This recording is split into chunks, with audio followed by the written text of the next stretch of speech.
নিজের সাজানো গুছানো পরিপাটি সংসার কে না চায় বলো। সেই কারণেই কিন্তু একেবারে ঘুম থেকে উঠে নিজের এই যে ছোট্ট মহলটার প্রত্যেকটা জায়গা সুন্দরভাবে গুছিয়ে রাখার চেষ্টা করি। তো চলো আজকের ভিডিওটা না হয় এখান থেকে স্টার্ট করছি। Hello everyone, good morning, welcome back to my channel. আশা করছি সকলেই খুব ভালো আছো। বীরভূম জেলার ছোট্ট একটা শহর থেকে আমি সুধা আবারও চলে এসেছি নতুন দিনের নতুন আরও একটা ব্লগ নিয়ে। আই হোপ আজকের ব্লগটাও তোমাদের খুবই ভালো লাগবে। সকাল টাইমে এই যে দেখতেই পাচ্ছ ঘুম থেকে উঠে ছেলেকে কিন্তু আমি ওইদিকে পাঠিয়েছি এক গ্লাস জল খাইয়ে, বললাম যে একটু ব্রাশটা করে নাও। আর এইদিকে আমিও কিন্তু এক গ্লাস জল খেয়ে নিয়েছি, চাও খেয়েছি একটু, তারপর একেবারে রিফ্রেশ হয়ে চলে এসেছি। দেখো বিছানাটা একটু সুন্দরভাবে পরিপাটি করে নিতে। যার যা আছে সে কিন্তু সেটা দিয়েই একটু সুন্দর করে যদি পরিপাটি করে নিতে পারে তাহলেই নিজের সংসারে যেন সবই পাওয়া হয়ে যায় বলো। প্রত্যেকদিন কিন্তু ঘুম থেকে উঠি আর প্রত্যেকদিন কিন্তু আমার এই সংসারের ছোট্ট ছোট্ট জিনিসগুলোকে একটু ভালোভাবে গুছিয়ে নেওয়ার চেষ্টা করি। হয়তো প্রত্যেকদিন এক একটা জায়গা আমি সুন্দরভাবে গুছিয়ে রাখি, প্রত্যেকটা কোনায় কোনায় তো প্রত্যেকদিন আর কি গুছিয়ে নেওয়া সম্ভব হয় না, কিন্তু তবুও সব দিন কিন্তু চেষ্টা থাকে এক একটা স্টেপ কিন্তু আমি সুন্দরভাবে নিই আর এক একটা দিনে কিন্তু এক একটা জায়গা সুন্দরভাবে গুছিয়েও রাখি। আজকে দেখলাম বেডরুমের এই যে ড্রেসিং টেবিলটা আছে, তো ড্রেসিং টেবিলে কিন্তু প্রচুর ধুলো পড়েছিল। আর এই যে সমস্ত আয়না চিরুন সমস্ত কিছু থাকে ছোট ছোট জিনিসগুলো, তারপর হচ্ছে কসমেটিক্সের জিনিসগুলো, এর ওপরও ধুলো পড়েছে। তার সঙ্গে কি এগুলো কিন্তু অগোছালো হয়ে গেছে। দেখবে ঘরের কিন্তু যে কোনো জায়গার জিনিস তুমি যতই গুছিয়ে রাখো না কেন, দ্বিতীয় দিন গিয়ে কিন্তু একটু তো অগোছালো হয়ই হয়। আর তৃতীয় দিন গিয়ে কিন্তু আবার সেই দুরবস্থা হতে হতে একটা টাইম এমন আসে যে আবারও কিন্তু সুন্দর করে গুছিয়ে নিতে হয়। তবে কি গুছিয়ে নেওয়ার মানসিকতা যদি কিছুদিন পরপর থাকে না, তাহলে দেখবে ওই জায়গাটা কিন্তু সুন্দর থাকে। আসলে ব্যাপার হচ্ছে এটা কিন্তু মন মানসিকতার উপর নির্ভর। যেদিন কিন্তু যেরকমভাবে সময় পাই আমি সেদিন কিন্তু সেরকমভাবে সেই জায়গাটাকে গুছিয়ে নেওয়ার চেষ্টা করি। আর এই যে আজকে কিন্তু দেখো আমি কিন্তু ড্রেসিং টেবিলটা পরিষ্কার পরিচ্ছন্ন করে নিচ্ছি। আর প্রচুর ধুলো পড়েছে সেই কারণে কিন্তু সুন্দরভাবে একটুখানি নড়াচড়া করিয়ে আর কি পরিষ্কার করলাম। পিছন দিকেও তো প্রচুর ঝুল থাকে যেগুলো কিন্তু আমাদের চোখে পড়ে না, আর ছোট ছোট দেখবে মাকড়সাও থাকে, তো সেগুলোকেও আমি সুন্দরভাবে আর কি গুছিয়ে তারপরে পরিষ্কার পরিচ্ছন্ন করে এই যে ঝাড় দিয়ে নিয়ে চলে আসবো। আমাদের জীবনে দেখবে ঘরটা হচ্ছে একটা মন্দিরের সমান, ওই কারণে দেখবে নিজের ছোট্ট ছোট্ট জায়গাগুলোকে, নিজের ছোট্ট ছোট্ট ঘরের জিনিসগুলোকে কিন্তু আমরা প্রত্যেকটা মেয়েরাই চাই সুন্দর করে গুছিয়ে নিতে। সবার হাতে কিন্তু একই রকম সময় থাকে না, কিংবা হচ্ছে কোনো কোনো মহিলা কিন্তু বাইরেও কাজে কর্মরতা, সেই কারণে কিন্তু তারা এমনিতে কাজগুলো করলেও দেখো সময় সাপেক্ষ করে। আর আমি যেহেতু বাড়িতেই থাকি সেই কারণে ছেলে যখন স্কুলে যায় কিংবা হচ্ছে আমি যখন অফ টাইম পাই তখনই কিন্তু ঘরের যে কোনো জায়গার আমি জিনিস আর কি গুছিয়ে রাখার চেষ্টা করি। সেটা হচ্ছে কি না একটা জায়গা হলেও একটা জায়গাও কিন্তু আমি চেষ্টা করি গুছিয়ে নেওয়ার। আর কোনো রকমভাবে কিন্তু আমি টাইমটা ওয়েস্ট করি না। আমার কি বলতো, আজকে যেহেতু আমার ছেলের কিন্তু স্কুলটা ছুটি আছে, মানে পরীক্ষার আগে ওই একটা দিন আমি সময় পাচ্ছি, এরপর কিন্তু আমি কাল থেকে অতিরিক্ত ব্যস্ত হয়ে পড়বো, সেই কারণে কিন্তু আজকে সুন্দরভাবে গুছিয়ে নেব। একদিকে হচ্ছে একা সংসার, তারপর হচ্ছে কিন্তু একটা গোছানো সংসারের স্বপ্ন, সব মিলিয়ে কিন্তু আমার পরিশ্রমটা অনেকটাই হয়। কিন্তু পরিশ্রম হলেও কিন্তু দেখো নিজের সংসারকে ভালোবাসি, ওই কারণে কিন্তু সংসারকে ঘিরে যতগুলো জিনিসপত্র তার মধ্যে আছে না, তো সেগুলোকে একটুখানি গুছিয়ে নেওয়ার চেষ্টা করি। আজকে কিন্তু ভাবলাম যে বেডরুমের মধ্যে কিন্তু দেখো এই যে ড্রেসিং টেবিলটাই শুধুমাত্র আছে, তো ড্রেসিং টেবিলটাই কিন্তু সুন্দর করে রেখে দিই। কেন কি বেডরুমের মধ্যে দেখবে এই যে বিছানা তারপর হচ্ছে আয়নার জায়গাটা যদি একটু অগোছালো থাকে না, অতিরিক্ত একটা বাজে ধরনের একটা মানে অ্যাক্টিভিটি কাজ করে মনের মধ্যে। আর ওইটা কিন্তু দেখবে যে কেউ বাইরে থেকে এলেও কিন্তু তাদের মনেও হয় যে এই তো এই দুটো জিনিস তাতেও কিন্তু গুছিয়ে রাখতে পারে না। আর এই ঘরটা কিন্তু আমার কাছে ঘর নয়, এক কথায় বলতে গেলে কিন্তু আমার স্বামীর তৈরি একটা রাজমহল বলতে পারো। ছোট্ট হতে পারে, বড় হতে পারে, যাই হোক না কেন ছোট্টখাটো ঘরের মধ্যেও কিন্তু একটা শান্তি আছে, যেটা কিনা দেখো স্বামীর তৈরি, তাই না? তাই স্বামীর তৈরি এই যে মহলটাকে আমি সুন্দর করে গুছিয়ে রাখার চেষ্টা সবসময় করি। আর সব থেকে বড় কথা কি বলতো, হাজব্যান্ডের তৈরি কিন্তু বাড়ি দেখবে নিজের মনের মধ্যে, মানে যে কোনো স্ত্রীর মনের মধ্যে কিন্তু একটা মানে আভিজাত্য এনে দেয়, তাই না? আর সব থেকে বড় কথা কি বলতো, আমরা কিন্তু এই বাড়ির রাজরানীও মনে করি নিজেকে। আর আমার স্বামীর তৈরি করা এই এক চিলতে বাড়িটাই কিন্তু আমার জন্য অনেক সুখের। আর এই যে দেখতেই পাচ্ছ কথা বলতে বলতে খুব সুন্দর করে গুছিয়ে রেখে দিলাম ড্রেসিং টেবিলের মধ্যে যে সমস্ত জিনিসগুলো থাকে আমার কসমেটিক্সের। আর এই তো একটা ঝাঁপি কিনেছিলাম, এটা কিন্তু আমি মূলত কিনেছিলাম সবজি রাখার জন্য, মানে আলু পেঁয়াজ এই সমস্ত সবজি রাখার জন্য। তারপর কিন্তু ফ্রিজ যখন নিয়ে নিই তখন তো সবজিগুলোকে এমনি ফ্রিজের মধ্যেই রাখি, আর তারপর যে সমস্ত আর কি আলু পেঁয়াজগুলো রাখা সেগুলো ঝুড়ির মধ্যে রাখি। আর এই যে এই ঝাঁপিটার মধ্যে আমি এখন দেখতেই পাচ্ছ বিভিন্ন কিন্তু জিনিসগুলো রাখি যেগুলো কিনা ড্রেসিং টেবিলের সামনেই থাকবে আর কি বলতো চট করে পেয়েও যায়। তো এই যে দেখতেই পাচ্ছ আই কার্ডগুলোকেও কিন্তু আমি এখানে রেখে দিই সুন্দর করে, কেন কি আমার ছেলের তো প্রত্যেকটা ক্লাসের মানে আই কার্ড থাকে। আর সব থেকে বড় কথা কি, আমি না আই কার্ডগুলোকে এইভাবেই রেখে দিই, মানে নষ্ট করে ফেলে দিই না। একটা ক্লাসে লেগে গেছে মানে ওগুলোকে যে যে ফেলে দেবো সেরকম করি না। আমি কিন্তু স্মৃতি হিসাবে আমার ছেলের ওই ছোট্ট দিনের যে জিনিসগুলো আছে, পরীক্ষা দেওয়ার খাতা, সমস্ত কিছুই সুন্দর করে রেখে দিয়েছি জানো তো। কখনো যখন আমার ছেলে বড় হবে তখন তো দেখবে যে আমার মা সুন্দর করে আমার জিনিসগুলোকে গুছিয়ে রেখে দিয়েছে, ছোট্টবেলাকার কোনো স্মৃতি আর কি মুছে ফেলেনি। এই তো একটা ব্যাপার, তাই না? আর এই যে দেখতেই পাচ্ছ, ছেলে যখন বড় হতে থাকে কমপ্লেনের প্যাকেট, তারপর তো এই যে বললাম কোলগেটের প্যাকেট, এগুলোকে ফেলতে দেয় না, এগুলোকে কিন্তু রেখে দেয়। ওই কাঁচি দিয়ে কাটবো, জাহাজ বানাবো, প্লেন বানাবো, এগুলোকে লঞ্চ করব, নানা রকমের চিন্তা ভাবনা আমার ছেলেরও তাই থাকে। নানা ধরনের কিন্তু কাগজপত্র, এমনকি ডাক্তারি কোনো রকমের কোনো প্রেসক্রিপশনও ফেলতে পারি না, ওইটা দিয়েও কিন্তু ও নৌকা বানাবে কিংবা হচ্ছে আর কি কোনো রকমের জাহাজ বানাবে। তো ওর মনের ভাবনাগুলোকে আমি উঠতে দিই জানো তো, কোনোভাবেই কিন্তু বাধাপ্রাপ্ত করি না। তবে হ্যাঁ, আমার ছেলে কিন্তু অনেকটাই বুঝতে শিখেছে, মানে কোনো জায়গায় যদি গুছানো থাকে তো সেগুলোকে অগোছালো করে না। যতটা পরিমাণ আমি আগে ভুগেছি ছেলেকে নিয়ে, এই যে সব জায়গায় আমি অগোছালো করে দেবো, তারপর হচ্ছে বিছানা যতটা গুছানো আছে সেটাকে ডাব করে দেবো, এই ধরনের জিনিসটা কিন্তু এখন নেই।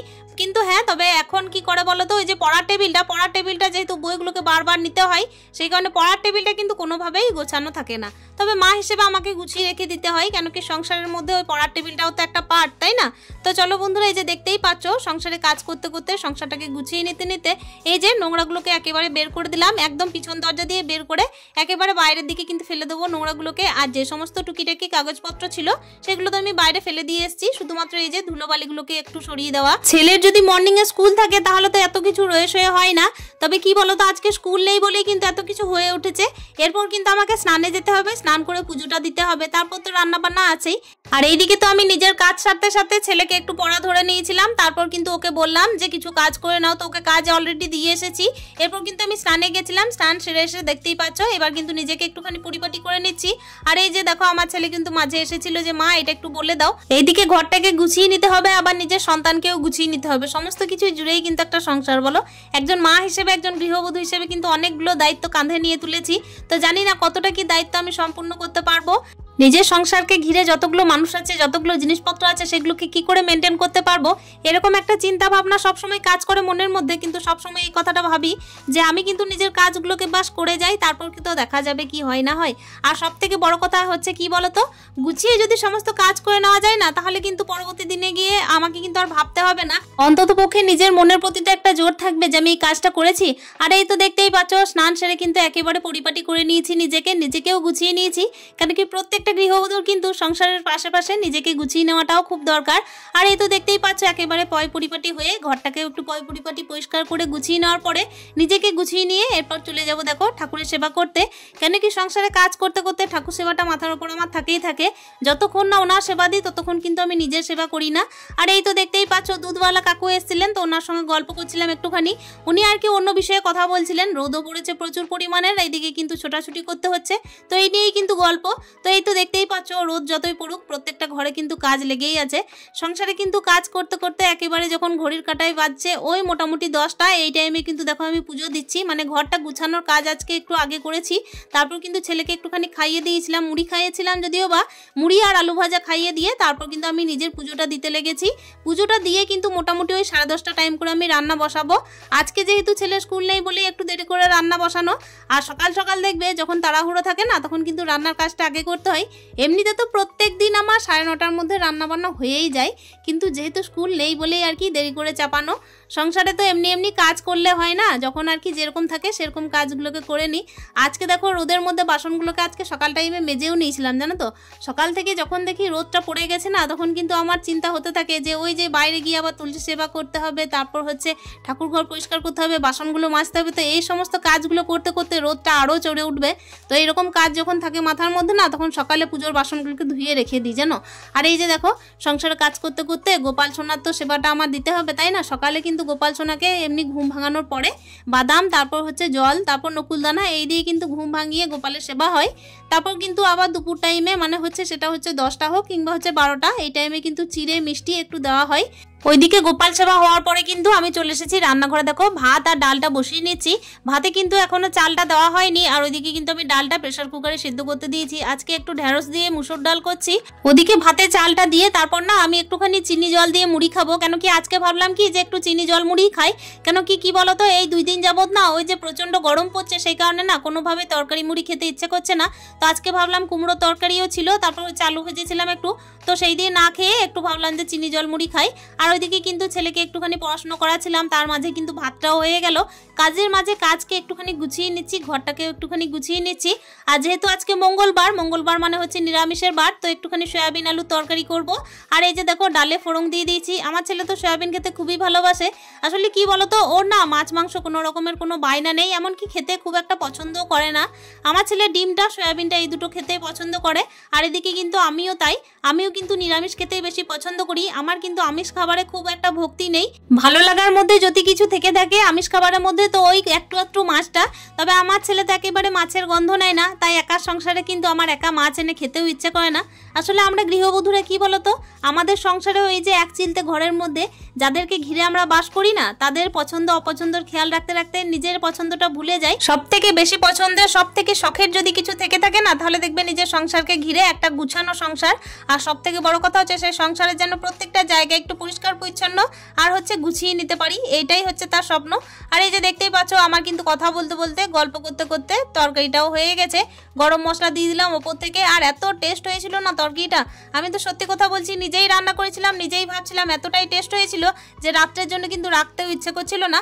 আমি কিন্তু দেখো এই যে তরকারিটা নামিয়ে নিয়েছি। আর একটা জিনিস যেটা করেছিলাম সেটা হচ্ছে পাঁপড় ভাজা। তো আজকে কিন্তু এই যে সিম্পল একটা রান্না আমি তোমাদের সাথে শেয়ার করলাম। তারপর কিন্তু একেবারে রান্নাঘরটা পরিষ্কার পরিপাটি করে মুছে নিলাম। আর কি বলতো, এই যে উপরে স্ল্যাবটা না একটু সুন্দর করে যতক্ষণ না পরিষ্কার করবো ততক্ষণ কিন্তু ভালো লাগে না। লাস্ট বেলায় কিন্তু একটুখানি চাটনি করেছিলাম, জানো, টমেটোর চাটনি। আর আজকে ভেবেছিলাম একটু মানে তেতো খাবো, তেতো বলতে ওই যে একটুখানি নিম ভাজা কিংবা হচ্ছে উচ্ছে ভাজা, তো ওটা খেলাম না। আসলে ব্যাপার হচ্ছে সব দিন তো সব কিছু খাওয়া যায় না, মঙ্গলবার কিন্তু আমি এমনিতেই তেতো খাই না। তো এইদিকে তো গল্প করতে করতে দেখো গ্যাসটাও পরিষ্কার করে নিচ্ছি। আর এই তো স্বামীর তৈরি এক চিলতে বাড়িটার প্রত্যেকটা জায়গা পরিষ্কার করতে করতে গুছিয়ে নিতে নিতে কাজের তো আর শেষ হবে না। কিন্তু আজকের ব্লগটা কিন্তু এখানেই শেষ করছি। দেখা করছি তাহলে অন্য দিনের আরো একটা ব্লগ নিয়ে। আশা করছি আজকের ব্লগটা তোমাদের প্রত্যেকের খুবই ভালো লেগেছে। তোমাদের একটা মূল্যবান কমেন্ট আমাকে পরবর্তী ভিডিও করতে আরো মোটিভেট করবে। তাহলে দেখা করছি অন্য দিনের অন্য আরো একটা ভিডিও নিয়ে। ততক্ষণের জন্য তোমরা প্রত্যেকে সুস্থ থেকো, ভালো থেকো। তাহলে স্টে হ্যাপি মন, টাটা।